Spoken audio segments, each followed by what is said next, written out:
ओम हिरण्यवर्णाम हरिणीं सुरसृजाम चंद्रां हिरण्मयीं लक्ष्मी जातवेदो आवह। लक्ष्मी का आह्वान और उनके साथ वरुण करके द्वारिका में, और जैसे ही लक्ष्मी जी द्वारिका में आई तो द्वारिका में वैभव आ गया। लक्ष्मी जी क्या आई, आनंद आ गया।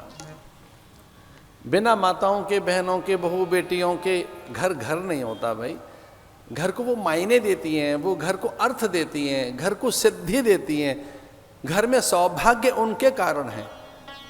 घर में भी कुछ एक उत्साह उल्लास है तो वो घर की बहू बेटियों के कारण, वो घर की माँ के कारण है, वो घर की भगनी के कारण, तनया के कारण है, भारिया के कारण है, ज्येष्ठाओं के कारण है। घर की वो लक्ष्मी है, वो गृह लक्ष्मी है।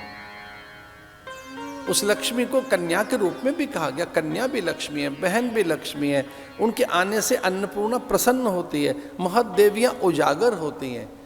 घर में लक्ष्मी आएगी, घर में घर की बहू बेटियां रहती हैं, तब संतुलन रहता है, साम्यता रहती है, उत्सव रहेगा, उल्लास रहेगा। उनके रहने से घर में प्रसन्नता रहती है। और जिस घर में बहू बेटियां नहीं हैं, माताएं बहनें नहीं हैं, फिर वो जोगियों के डेरे हैं। सच तो ये कि उन डेरों में, उन जोगियों की यहाँ भी जब इनका आगमन हो जाता है तो कितनी सुंदरता, कैसा वैभव, कैसी अद्भुत व्यवस्था।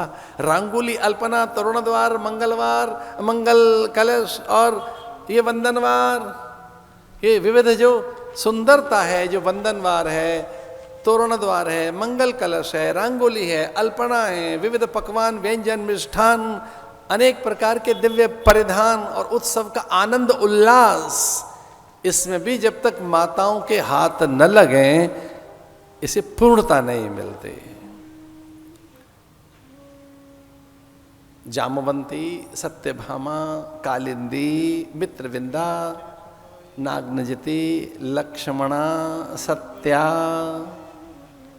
ऐसे द्वारिका का वैभव, अद्भुत वैभव। तो किन के यहां प्रकट हुई लक्ष्मी? भीष्मक के। मूलतः तो वो सागर से ही तो जन्मी है, तो भीष्मक सागर जैसे स्वभाव का था। चूंकि रुक्मणी का एक भाई भी है, रुक्मी, लक्ष्मी का भी एक भाई है,